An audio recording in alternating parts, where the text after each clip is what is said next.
as I started to get momentum in my real estate business, Hmm. I saw that there were tasks that were very time consuming that I Hmm. could designate to someone to do virtually. And that's when I looked into getting a virtual assistant.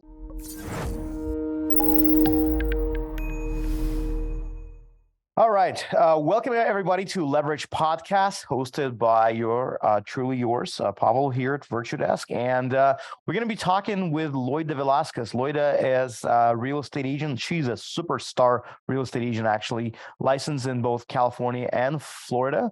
And we just learned she moved to Florida about a year ago, and she's killing it. So as far as what goes with her business. Loida, I also check your YouTube channel, which has a tremendous amount of followers, several thousands. I think like 86,000 followers you got, and your Instagram is amazing. You're providing so much value. So happy to have you here, and you know, yeah, happy to have you here, Loida. Yes, thank you so much for having me. I'm really excited You- to have a conversation and see how we can give value to everyone that's listening. Of course, of course. And I see that you helped over 400 agents that participated in your new agent bootcamp, right? And Yeah. your YouTube channel is quite successful. And can you tell us a little bit about your story, or about your real estate journey? Well, like who you are, where you come from. As far as I know, you came from a corporate world. I don't know what industry you were in. Yeah. So tell us what shaped you as a successful real estate agent. Of course. Yes. Yeah. So I got my license back in 2015. Prior to that, I did work in marketing and advertising. I did that for Oh. about 8, 9 years, and I There we go. absolutely loved what That's I the did. secret. That's the secret right there. That's the secret sauce. Okay. Yes. So I worked with a lot of different companies from automotive, film, music, and all of that. And Hmm. even though I loved what I did, it got to the point that I was feeling overworked and underpaid. And also, one of the last companies that I was working at, I was traveling 100% of the time. So it was an automotive marketing company, and we were doing auto shows and vehicle releases.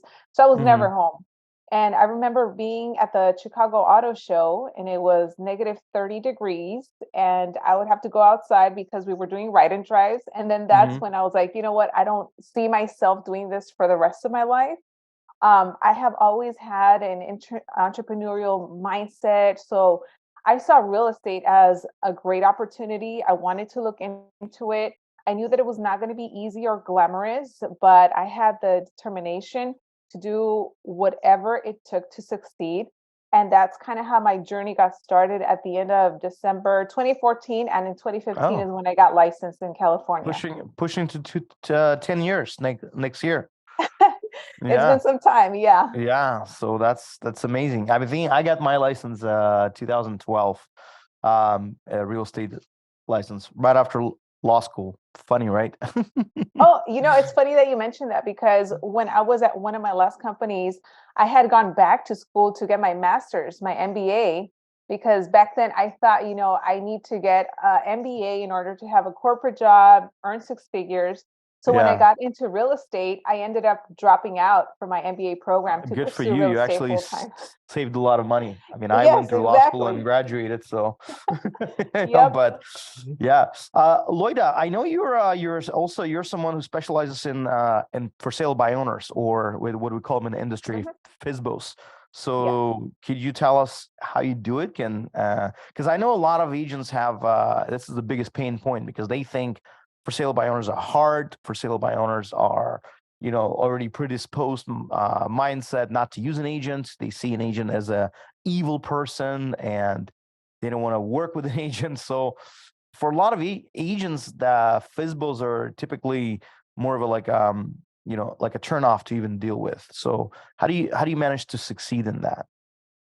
Yeah, so when I got into real estate, I knew that I wanted to go after listings and I was Hmm. going to go after the low-hanging fruit, which one of them was the for sale by owners. So I know that if you talk to other agents or even if you watch videos online, a lot of people say exactly what you said, for Yeah. sale by owners are mean, they're going to yell at you and all of this. And that is true. You will have those for sale by owners that are like that.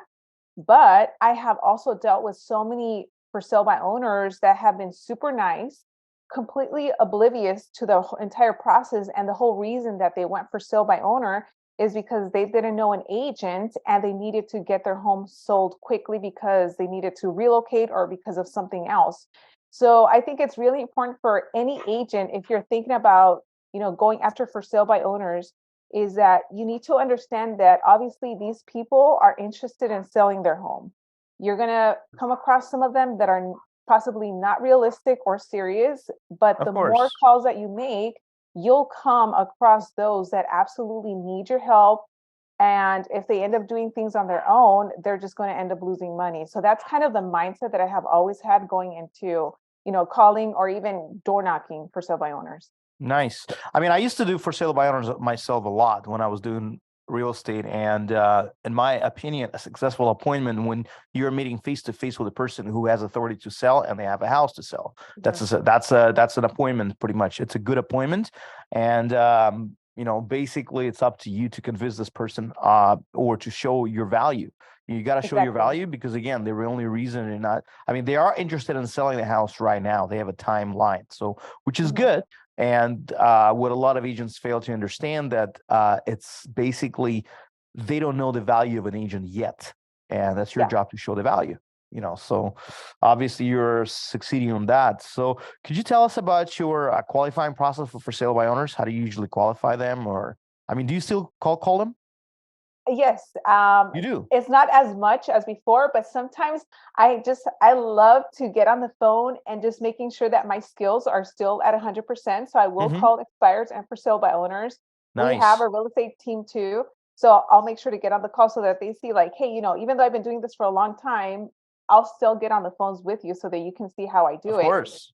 So when I'm calling for sale by owners, some of the questions that I ask are, their timeline, what made them want to sell the home on their own, what happens if the home just doesn't sell, how they arrived at the price that they're trying to sell it for, if they're negotiable, if they're firm, and things like that. And usually, as I'm talking to them and finding out about their story, they'll usually just vent to me and tell me exactly what's going on, which at that point I Exactly. can I can see what angle I want to come in at to show myself and the value that I can bring to helping them either have a smooth transition to wherever they're relocating or making sure that they get the most money for their home, because a lot of times for sale by owners think that, real estate agents, we just put a sign on the yard, we put it online, and then that's it. But a lot of Yeah. them don't know the paperwork. If they get offers, I mean, there's so many scammers nowadays Of that course. I would hate, and I tell them, I would hate for you to get screwed over just because you wanted to save a couple $1,000s instead of going the professional route. So,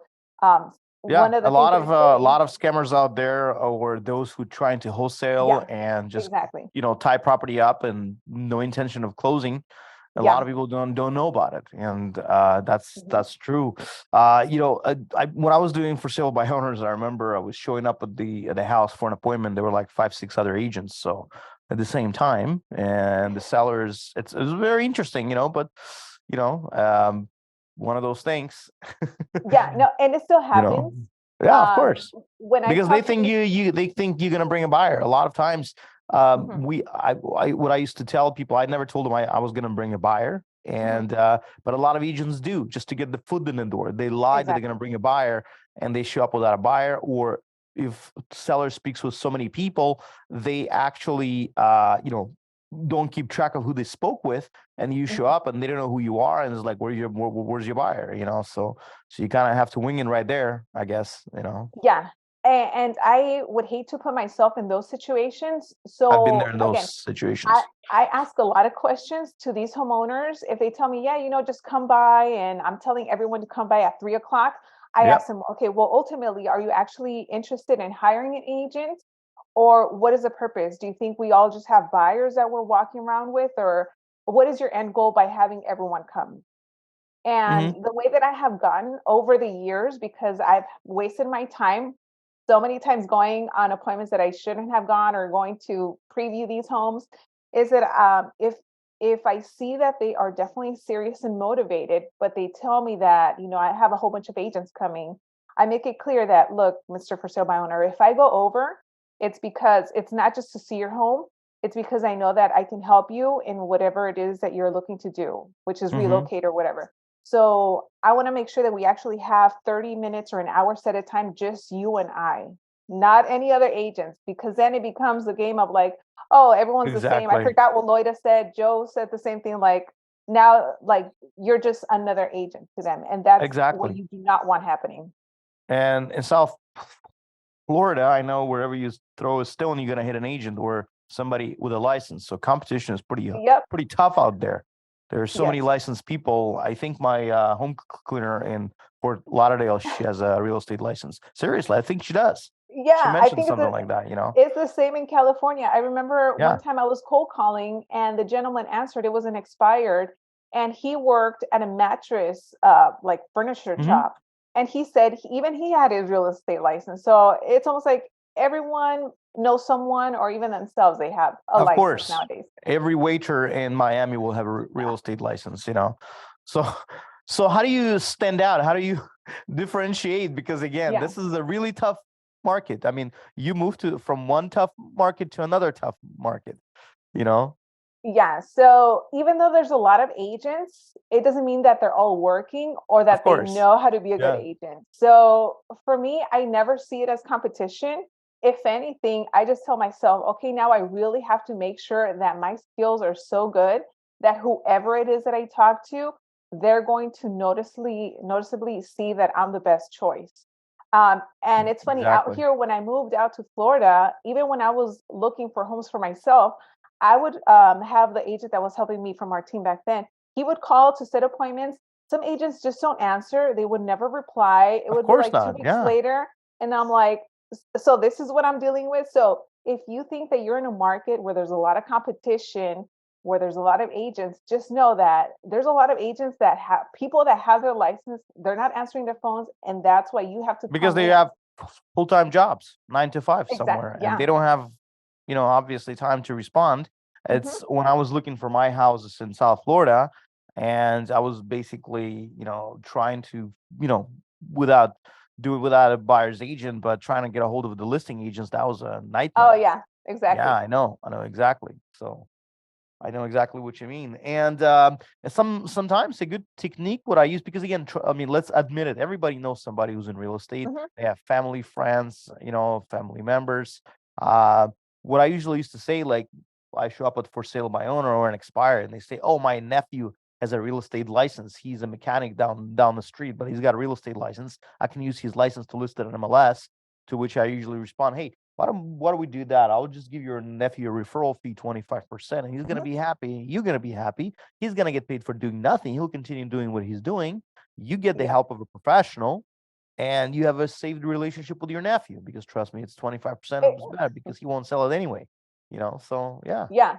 No, I love that approach. I do it as well because at the end of the day, um, people will always say that, oh, I have a relative or my brother or sister or whoever. And usually the first thing that I ask them is, well, what do they think about you going for sale by owner? Because any agent that knows what they're doing, they're going to yeah, know that, you're just going to get bombarded with agent phone calls. So of I tell them, course. you know what? What if I can partner up with your relative? They get paid, but they don't have to worry about, having to be out here. And at the same time, you have the best of the best, making sure that you're getting top dollar for your home. And then that's like a Exactly. win-win for everyone. Exactly. Loida, any tips you could share with about the cold calling techniques that you use that proven to work for you? So one of the things, I'm always smiling. I have a mirror in Okay, front of me even anytime. nobody's watching you, but you're smiling because you I'm sound on the phone like smiling. you're smiling. All right, I can see. Yes, Yeah, because I want to make sure that if I'm on the phone, whoever answers can feel my energy, that I'm a happy person, I'm upbeat, I'm positive. I do not want to come across as monotone. And I think that's one of the very first things that people are going to notice over the phone, like how hmm, you sound. And you only have those first few seconds to make that impression for someone to either want to listen to you or they're just going to hang up and yell at you. So that's one of the that's things. true. Yeah. Um, I also like to be standing when I'm making phone calls. So I switch it up. I have a standing desk, I stand, I have my mirror. And then some of the things that I like to do just in general, I like to have the MLS open along with my dialer. That way, as I'm talking to the person, I'll usually copy and paste the MLS number onto my MLS so I can Hmm. quickly pull up the property, look at the pictures, and from there kind of assess maybe what happened or what they're doing right or what can be improved and things like that. A lot of agents have this fear of rejection, and we know that because they don't want to do cold call because again they afraid to be Mhm. rejected. Because again they think that they're going to get rejected, they're not going to be able to perform, they're not going to be able to perform, they're not going to be able to earn, they're not going to be able to earn, they're going to die. So there we go. Have you ever Yes. had this fear of rejections, or Oh no yeah. agents who do have fear of rejections, and how would you uh, advise somebody to overcome that fear? Yeah, I think that is completely normal, especially getting into this career if you're making phone calls or even going door to door. And initially, what I would tell myself, especially in the beginning, is that, okay, if I mess up, they don't know what I look like, probably never going to see them in my life. And all I need Good is that point. one person that needs my help. So I was focused more on the person that needed my help and not so much on the person that hung up on me or told me, oh, you don't know what you're doing, or you sound new, or things like that. And I think that's what stops a lot of agents from actually picking up the phone and prospecting. You start thinking of all of these worst case scenarios of what's going to Hmm. happen, and that stops you from actually just making these phone calls. Um, I remember making calls from like 8 a.m. to 6 p.m. because I wanted to have success so bad in this career that even though I was going to get rejected and people were going to yell at me and cuss at me, there was someone out there that needed my help. And if Of I wasn't course. the agent, they might deal with a shady agent that would screw them over. So I wanted to be the first one to get to them. And that's just kind of my mentality. When you are scheduling appointments and they telling you, oh, we have several people to interview, what's your usual approach to that? Because they're gonna say, oh, you're the first person we met, so we still want to interview other people. And Okay. I mean, I have my own. After you respond, I'll give you my own thing. Yeah. So I Yeah. usually ask them how many people they're interviewing Uh-huh. and when the last person they're interviewing is. And I typically, depending on how my conversation is with them, because there's some people that I know that whoever gets them first, they're probably going to get the deal. Of At that course. point, Yeah. I would want to go first, but typically I like to go last because the way that I am, I want to let them know, hey, like let's say you're the for sale by owner. Hey, Pavel, when I come over, we're going to take a look. I know you've already interviewing 4 other agents before me. So I'll go ahead and maybe we can schedule, I can be the last one.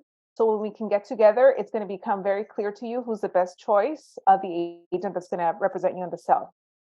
So then that way, I want the best chance of walking out with a Mhm. contract signed, because if I would leave an appointment without nothing signed, I already am counting it as a loss. It's You're probably going to done, be of course. Yeah, 50-50. you're not going back. If it's not signed, you're not going back. Yeah. Yeah. I mean, what I used to do, I usually like to be the first. And while we develop the rapport with them, because that's the whole idea, when you develop the rapport, you build a relationship, and you find out from them, okay. And they say, well, we have to interview other people. I say, well, you really have to interview? Do you think they're going to give you anything different? What Mhm. what are you trying to find out? You basically go to the motivation. And most of the time, let's say 9 out of 10, they just feel obligated because they committed to an appointment with this person. So they want to give them their time of the day, because they committed. And it's like they don't want to reject this person just because, themselves. So I usually say, okay, I totally understand. And let me explain to you why you're doing what you're doing. And I just give them this thing. I just explain to them because you feel obligated because you committed. So how about that? How about if as first job of your real estate agent, what I'll do, I'll get on the phone, I'll cancel those appointments that you have scheduled with these people, and you don't have to deal with them. Yeah. And That's they love exactly. that. Yep. I You do already that too. you're already putting in their brain that you're their agent. Yeah. Yeah, exactly. No, and it works because Yeah, it does. yeah, I say that I say to them, you know what, as a courtesy, so I know it can get awkward. I can go ahead and call them and I'll just let them know that you went ahead and picked us, and maybe they can already bring over a buyer if they have one. So we Yeah, can still work exactly. together. Yeah. Yeah, I mean, when I Yeah. call those agents to tell them, to cancel appointments, I got cussed out. I say, well, you can host an open house if you want. So Yeah. I was double cussed out. So that's okay. You know? Yes. Yeah. Yeah, let's shift gears a little bit to talk about your social media, because I looked at your YouTube and your Instagram. You're doing an amazing job. So um, I see you, as I mentioned, you have around 86,000 subscribers on your YouTube. That's quite impressive. So How often do you post content, and do you have any kind of a strategy when you do that? Yeah, so currently I'm posting at least 1 or 2 videos a week. Uh-huh. Ever since I started my channel, I was posting 1 video a week, and that's kind of how I remain consistent throughout all of this Okay. time. Usually, the content ideas that I get are based off of scenarios or situations that I'm dealing with, Hmm. or that agents are sharing, or comments, questions, and things like that. What's What's funny is actually that interesting? Yeah. yes. So when I Yeah. started my YouTube channel, I actually started it because I remember being brand new and I wanted to know what it was like to be a real estate agent. I had heard about cold calling and door knocking and prospecting, but I didn't know what that looked like. So I remember Hmm. going on YouTube, but I wasn't really finding a lot of content around that, or more specifically, women talking about their experience. So I saw that as an opportunity for me to just kind of start putting my journey out there. And Hmm. over time, I saw that agents were really resonating with what I was putting out, and they were learning from that. And I think that's really what took it to the next level. And also just me getting on the phones and cold calling, which is what agents don't want to do. I would Yeah, they don't. make these calls and I would put them This online, is and scary. they're like, yeah, it is scary. So that's kind of how my YouTube journey has been. Uh-huh. And the strategy, yeah, it continues to be being consistent, posting content. Um, I get a lot of agent to agent referrals from social media. So just staying on top of people's minds that I'm a real estate agent, California, Florida, and I'm a part of a nationwide team as well. Nice, nice. And what about your Instagram? Do you record your own reels and stories and everything you posted, or you have a Yeah, pretty team who's much. helping you with that? For Instagram, I'm pretty much still the one that I do everything. Okay. That has grown also organically. All of the people that have followed me there have come from YouTube. So I've always made it a point to include my Instagram handle on my YouTube videos. So both my YouTube and Instagram, the followers have all come organically. I have never done any paid advertisement or anything like that. Nice. And yeah, on Instagram, You don't want to I buy followers. I mean, people oh sometimes no, people you buy don't. followers and they get shadow banned, and I mean, it's Yeah, so obvious sometimes followers are bought that it's just ridiculous. I'd rather have exactly. a very small amount but genuine than Mhm. like thousands and thousands of bot, you know, followers. So I Yeah. totally agree. Yeah. Let me ask you a question. I mean, we're obviously a virtual assistant company, and you are using also virtual assistants, right? In your Yes. business, right? Mhm. Could you tell us what they do for you and how you do it? Yeah, so as I started to get momentum in my real estate business, Hmm. I saw that there were tasks that were very time consuming that I Hmm. could designate to someone to do virtually. And that's when I looked into getting a virtual assistant. So the first time that I used one was, I think, maybe like 4 or 5 years ago. And I've Uh-huh. always had one since. So some of the tasks that they do is kind of create newsletters, marketing stuff for social media, for my real estate stuff. Hmm. They manage anything that's real estate related. And it's just become so much easier because it gives me more personal time to do other things, or get back on the phones, or go on appointments. And I can really just rely on them to kind of be like my right To run hand in the to do. background, yeah. Yeah, exactly. So it's Good very stuff. helpful. Yeah. I mean, that's what we do at Virtudesk. We also have in-house staff, and we also have a virtual assistant staff at the marketing department. So I think a marketing department has about 14 people, 14 VAs that Sarah is working with. So again, I mean, the whole content is being managed by the Mhm. virtual assistants. Like, for example, I'm doing a podcast. It's going to be handled by Gap, and it'll be split up, repurposing the content. I mean, big thing right now is repurposing the content. You can record a big video and it can be cut in several pieces, and you can repurpose this for different kind of platforms: Instagram, TikTok, whatever, YouTube. So I'm sure you probably do that as well, right? Yeah, might as well. Might as well Yeah, get yeah, yourself and all your stuff out there in all the yeah, platforms. yeah. Loida, I wanted to ask you a question. Right now, the market is pretty tough, or it's getting tough, where media wants to portray it as pretty tough, but it is tough. So what would be your advice to agents who got licensed within the last couple of years when things were shiny Yeah. and now not so shiny? I would say right now is the time to really work on your skills, your communication, your listening, your objection handling skills, know the market, how long it's taking homes to sell, what the average price point Yeah, is. Because at the end of the day, there's going to be a lot of agents that end up leaving the business because they're just not going to make it. And exactly. if you got it together, if you are doing whatever it takes to make sure that, you know, if you get on the phone with someone, they know that you're a professional, your chances are going to be much higher of setting an appointment or working with someone versus someone that's still stumbling over their words and kind of doesn't know what to say. Hmm. So that's the very first thing that I would recommend. I would also say invest in yourself and get a coach that can guide you. That way, you're not reinventing the wheel.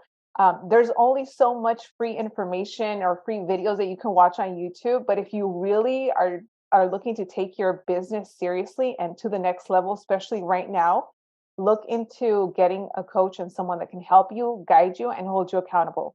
Because I think that's a big Good thing point. that a lot of agents lack accountability. And Yeah. we're in the business. If you're not putting deals together, you're not getting a paycheck. And this is a business, exactly. This is not a job. This is a Mhm, business, and you're the business owner of your own company. I we actually observe a lot of agents struggling. Those who actually hired V's from us before, or we see that agents falling out of the business. And again, this is something inevitable. And I told mhm. my team this is inevitable. That's going to happen. The herd's going to get wind out. So, but again, what do you see the market is heading in the next, let's say, third, fourth quarter of 2023? Do you think it's going to be remain stagnant, or is going to be a correction, some sort of going to go down, or it's going to get better? What do you think? Let's pretend you have a crystal ball. If I have a well, we have started to see in some places that there's multiple offers happening again. Yeah. So if anything, it might start to get better again for sellers. I mean, sometimes things change so drastically that we don't even know what's going to happen. But I think just in general, for any agents, I think you have to make sure that if you are working with sellers, you're working with realistic sellers that are not stuck, back in 2021 where they Yeah. they thought that they can get, I don't know, 200,000 above asking price and things like that. I think also that's one really important thing for agents to know, and it's how to pre-qualify your client to make sure that they're serious and motivated and realistic, so that you're not working with people that you can't help. I like to say, I'd rather pass on business if I know I can't help that person, because otherwise I would be doing a disservice working with either a buyer or a seller that I know is not going to be happy at the end of the day. Agreed, totally, 100%. And I think a lot of agents, again, especially those who got their license in 2020, 2021, and the Mhm, deals were actually falling into their laps. Times have changed, and you need to learn the basics of real estate, what it mhm. used to be before that. Again, getting on the phone, having the Yes. routine, practice your scripts, talking to people. And like yesterday, I had a conversation with somebody. I have a friend who's a real estate agent, and she's at every event, every party, every gathering, every birthday, every wedding. She's everywhere. She's talking to people. Mhm. She's every day she's meeting new people and talks about real estate. And somebody Yeah. who'd never even thought about owning a home, she's going to convince them that they must do it. Somebody never thought about moving. After conversation with her, they're going to start packing. So Mhm. that's, again, I mean, that's the kind of skills this person has, and I totally Yeah. admire her for that. Just a Yeah. side note on that. Yeah, no, we are in the business of talking to people and building Exactly. relationships. And I Yeah. tell I tell agents, if you don't have any deals, you better be talking to people, figuring it out, calling, knocking, even if you have to go stand outside of a supermarket, talk to people and Yeah. introduce yourself. Exactly. Go to Yeah. Starbucks, put up your Yeah. laptop and put a sign, a realtor, come talk to me. That's it. You're Yep. gonna you're gonna get somebody. Yeah, exactly. Yep. Well, that's true. So, Loida, so thank you very much for coming. You've been amazing. I really love your energy. And whenever you have clients in South Florida, this is amazing that they have your in their corner. So Yes, thank you so uh, much. I mean, I always love to talk about for sale by owners or calling, just because you don't really hear a lot of that. Especially yeah, now with social media, you see more, and I see this all the time. I see ads where it's like, "Oh, just focus on social media." and that's how you're going to get Uh-uh. leads.